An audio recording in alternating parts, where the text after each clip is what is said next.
जो है चंद्रशेखर बहुत ही अच्छे हैं, उनसे ये पार्टी से मतलब ही नहीं। वो तो बोल रहे हैं आज बहन जी हमसे मेरा मेल करा दो, हम चले जाएंगे बहन जी के साथ। सही बात है, खुले राम पूरे इंटरव्यू में बोल रहे हैं कि हम जाएं, क्योंकि हमारा लड़ाई दलितों के लिए है, वंचितों के लिए है। तो बहन जी को ये सोचना होगा, उनको लाना होगा। आकाश आनंद के अलावा उनको भी एक बार दीजिए आप चांस, वो जमीन में काम कर रहे हैं। अगर आपको बीएसपी को वापस वो बीएसपी बनाना है तो दो लोगों को रहना लेना पड़ेगा, एक चंद्रशेखर को, एक बावन मिश्रा।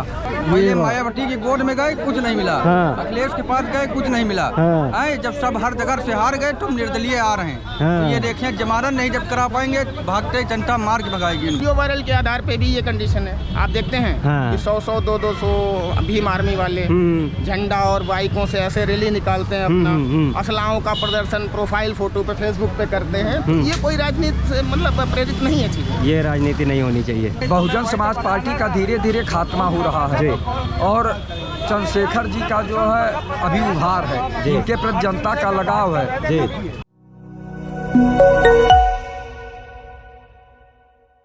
नमस्कार, आप सबका स्वागत है। आप देख रहे हैं खुदरंग और मैं हूँ आपके साथ आयुष। एक और नए पब्लिक ओपिनियन के साथ मैं यहाँ पे हाजिर हूँ अपनी जनता के बीच में। तो राजनीति में कई तरह की बातें चल रही हैं, लेकिन एक वो मुद्दा है जो कहीं ना कहीं जनता को उनको मतलब कहीं ना कहीं अटक रहा है, उनके गले से नीचे नहीं उतर पा रहा है। वो मामला है मायावती और चंद्रशेखर आज़ाद रावण का। अब आप सोच रहे होंगे इसमें कैसा मेल कुछ इस तरह से जनता देख रही है कि अभी फ़िलहाल रावण अखिलेश यादव के पास गए और उनको कहीं ना कहीं समर्थन चाहिए था, एक सीट चाहिए थी नगीना की, ताकि वो वहाँ पे उनके समर्थन से लड़ सके, लेकिन ऐसा नहीं हो सका। सपा ने और अखिलेश यादव ने उनकी उम्मीदों पर पानी फेर दिया। तो वहीं अब जनता ये कह रही है कि आखिर ये जो चंद्रशेखर आज़ाद रावण हैं ये मायावती के पास क्यों नहीं गए। जिस तरह से काशीराम जी ने एक परिवारवाद के खिलाफ की जो नींव रखी थी, उसकी तर्ज पर उन्होंने मायावती जी को अपनी क्या कहते हैं पार्टी सौंपी। फिर वहीं उसके इतर आकाश आनंद को ये पार्टी क्यों सौंप दी मायावती ने, ये सोचने वाली बात है।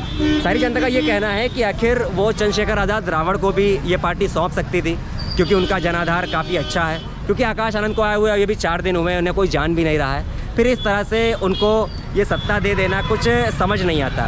तो चलिए यहाँ जनता से ही जानते हैं आखिर इस पर उनका क्या कहना है। मानवर काशीराम जी की गाढ़ी कमाई ये लोग बेच खाए हैं। इन लोगों की आत्मा मर चुकी है। मानवर काशीराम जी परिवार को छोड़कर आए, तो उन्होंने एक जनता में कहा था कि कोई भी अपने परिवार का जो है उत्तराधिकारी नहीं बनाएगा पार्टी में, जो अच्छा कार्यकर्ता होगा उसको जो है जिम्मेदारी दी जाएगी। लेकिन मायावती जी को 4 बार मुख्यमंत्री बनवाए, उसके बाद इन्होंने सत्ता पाते ही जो है अपने आप में सब कुछ जैसे स्वयंभू नेता हो गई। अब जो चाह रही वो कर रही हैं। बिल्कुल सब दलित समाज का कोई इनके पास न ममता है, न लगाव है, न प्यार है, न स्नेह है। केवल जो है घर के अंदर बैठी ट्वीट करती हैं ये। जी बड़ी आवाज़ है, बहुत अच्छे नेता हैं। मैं उनको मायावती से ज़्यादा बड़ा नेता मानता हूँ युवाओं का।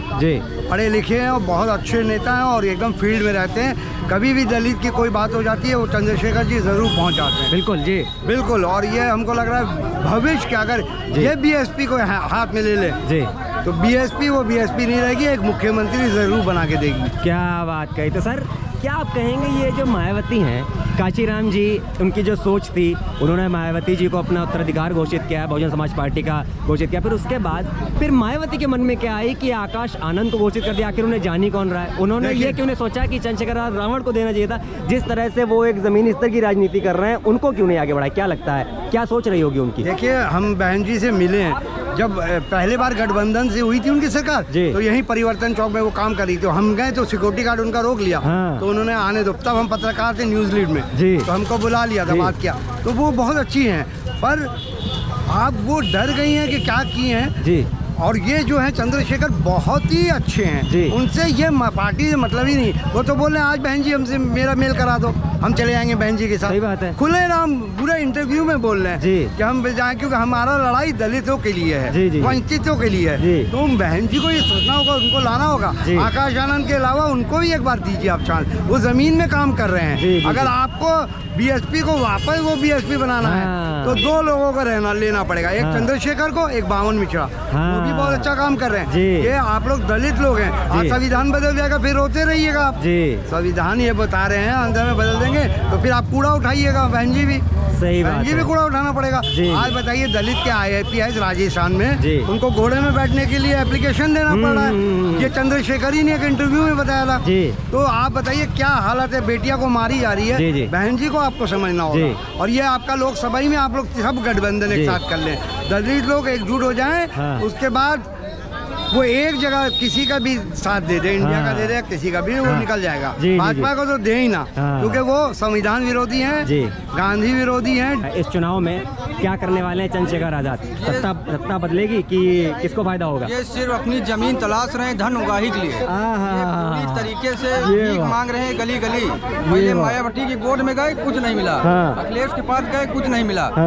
जब सब हर जगह से हार गए तो निर्दलीय आ रहे हैं। ये देखें, जमानत नहीं जब करा पाएंगे, भागते जनता मार के भगाएगी इनको। ये बात है। लेकिन नगीना सीट के जितने लोग हैं वहाँ तो बड़ी जनता इनके साथ में, तादाद में, क्या कहेंगे? जनता साथ में नहीं है, वो जनता ये कट्टरपंथियों के साथ मिला हुआ रहता है। ये बात है। सीए के खिलाफ नारेबाजी करता है, जो जगह जगह इस्लामिक कट्टरपंथियों के साथ ये मिला हुआ है। ये बात है। तो मतलब ये जिस तरह की बात करते हैं दलितों, शोषितों, वंचितों की, तो उसमें कहीं ना कहीं गड़बड़ है। गड़बड़ तो है, गड़बड़ तो है, गड़बड़ है। और अच्छा ये बताइए, अगर मायावती के साथ चंद्रशेखर आ जाते तो क्या लगता है चुनावी समीकरण कुछ बदलते, कुछ होता? कुछ नहीं बदलेगा। मायावती पहली बार इनको लेंगे नहीं, वो बड़े स्तर की नेता है। मायावती का भी कद उत्तर प्रदेश की राजनीति में बहुत ऊंचा कद है। रावण, ये तो रावण है जो है। मायावती रावण को कहाँ से अपने साथ में ले लेंगे? अरे बाप रे बाप, खुद राम को मानने वाली है। रावण को कहाँ से? रावण कहाँ से? क्या बात कही भैया। क्या लगता है फर्क पड़ेगा? खैर मायावती जी की तो बात ऐसी है कि वो एक राष्ट्रीय अध्यक्ष हैं, पार्टी बसपा सुप्रीमो है। लेकिन चंद्रशेखर आजाद जी की जहाँ तक की मैं बात करता हूँ, इनकी कोई यूनिटी नहीं है। अधिकारियों के ऊपर प्रेशर बनाना है, बस गुंडागर्दी कार्यकर्ताओं को करवाना है, बाप रे बाप, असला लेके प्रोफाइल फोटो छपवाना है। चंद्रशेखर जी की ये मान सकता है। और बहन जी की जो बात रही मायावती जी की, वो तो एक राष्ट्रीय स्तर की नेता है। उनके कार्यकाल में तो खैर अच्छा ही हुआ, पहले सुधार रहा, है ना? नहीं। अच्छा तो एक सवाल इसमें और आता है कि जिस तरह से काशीराम जी ने जब बहुजन समाज पार्टी बनाई, फिर उन्होंने मायावती को सौंप दी, ठीक है, वो परिवारवाद नहीं चलाया उन्होंने, क्योंकि मायावती उनके परिवार की भी नहीं थी, फिर भी उन्होंने सौंप दी। लेकिन मायावती ने अपने भतीजे आकाश आनंद को सौंप दी। ऐसा क्यों किया? क्या लगता है मायावती का अब उस सोच पर नहीं चल रही जो काशीराम जी की सोच थी? नहीं, चीज़ ये है ना कि मायावती जी के बाद में अब मतलब अभी तो मायावती जी हैं, उन्होंने सौंप दी पार्टी, लेकिन देख रेख तो वही कर रही हैं। पाल पोस्ट तो अभी पार्टी को वही नहीं है। लेकिन जो बाकी जो जनता है, जो बाकी जो लोग हैं, वो कह रहे हैं कि अगर चंद्रशेखर आजाद को दी जाती पार्टी तो? अरे नहीं, कोई मतलब ही नहीं होता। वो बात और इस बात में बहुत बड़ा फर्क है। इनको कोई सिस्टम ही नहीं, इनका केवल एक हनक बनाने वाली बात है कि हमारे साथ 2 हैं, मतलब 100 लोग हैं। कैसी हनक? किस तरह की हनक? कौन चंद्रशेखर बना रहे हैं? जैसे किसी थाने में जाके किसी कांस्टेबल को हड़काना, किसी एसओ को हड़काना, किसी सीओ से अभद्रता करना कि मेरे साथ इतना कार्यकर्ता है, मैं पार्टी का ये हूँ वो हूँ। ऐसी चीजें हमारे समाज से तो राजनीति में शोभा नहीं देती। बहुजन समाज पार्टी का धीरे धीरे खात्मा हो रहा है और चंद्रशेखर जी का जो है अभी उभार है, इनके प्रति जनता का लगाव है। और इनको तो दलित चेतना रथ निकालना चाहिए कि अब ये जो है जिस तरह से अपने परिवार को ला रही हैं, जबकि बसपा का मूवमेंट ही ऐसा था, बिल्कुल मिशन ही था कि कोई परिवार का नहीं आएगा और समाज के लिए काम किया जाएगा। यही बसपा सुप्रीमो कहती थी कि मैं समाज के लिए यहाँ तक त्याग किया कि शादी विवाह नहीं किया, परिवार नहीं बसाया। तो परिवार नहीं बसाया तो परिवार से तो लेके आ रही, किसी गैर परिवार को आपको भी नहीं मिल रहा। जो अन्य दल कर रहे हैं वही आप भी कर रही हैं। बिल्कुल। तो क्या अंतर रह गया? आपने वो मानवर काशीराम जी के विचारधारा को आप लोगों ने बेच खाया, खत्म कर दिया और इससे जो है समाज बहुत आहत है। और अब जो है चंद्रशेखर रावण जी को और लीड लेना चाहिए और तेजी से दौड़ा करना चाहिए और समाज में सेवा करना चाहिए और समाज को अपनी तरफ आकर्षित करना चाहिए और जनता जो है उनका साथ भी देगी। क्या बात है। देखिए, मैं तो माया जी से कहूँगा कि आप अलग अलग लड़ने से अच्छा है कि आप अगर उनको अपनी पार्टी में शामिल करते हैं तो एक बहुत बड़ा संकेत होगा, राजनीतिक बहुत बड़ा संकेत होगा कि कहीं ना कहीं आपका समाज कहीं अलग अलग बटा नहीं हुआ है।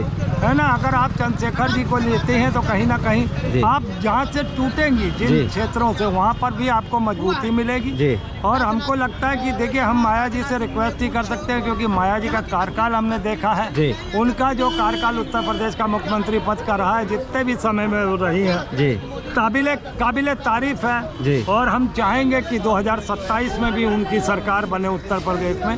मगर यहाँ चुनाव आ रहा है दिल्ली का, जो दिल्ली की गद्दी का आ रहा है, तो कहीं ना कहीं हमें लगता है जो दूरी उन्होंने अपनी जनता से, अपने कार्यकर्ता से बनाई रखी थी, उसको कम करते हुए कहीं ना कहीं वो आगे आए और चंद्रशेखर आजाद जी को भी अपने साथ जोड़े। कि जैसे वीडियो जो वायरल होते हैं, मैं आपको बताऊं, जो वीडियो वायरल होते हैं, वीडियो वायरल के आधार पे भी ये कंडीशन है। आप देखते हैं कि 100-100, 200 भीम आर्मी वाले झंडा और बाइकों से ऐसे रैली निकालते हैं, अपना असलाहों का प्रदर्शन प्रोफाइल फोटो पे फेसबुक पे करते हैं। ये कोई राजनीति से मतलब प्रेरित नहीं है चीज़। ये राजनीति नहीं होनी चाहिए।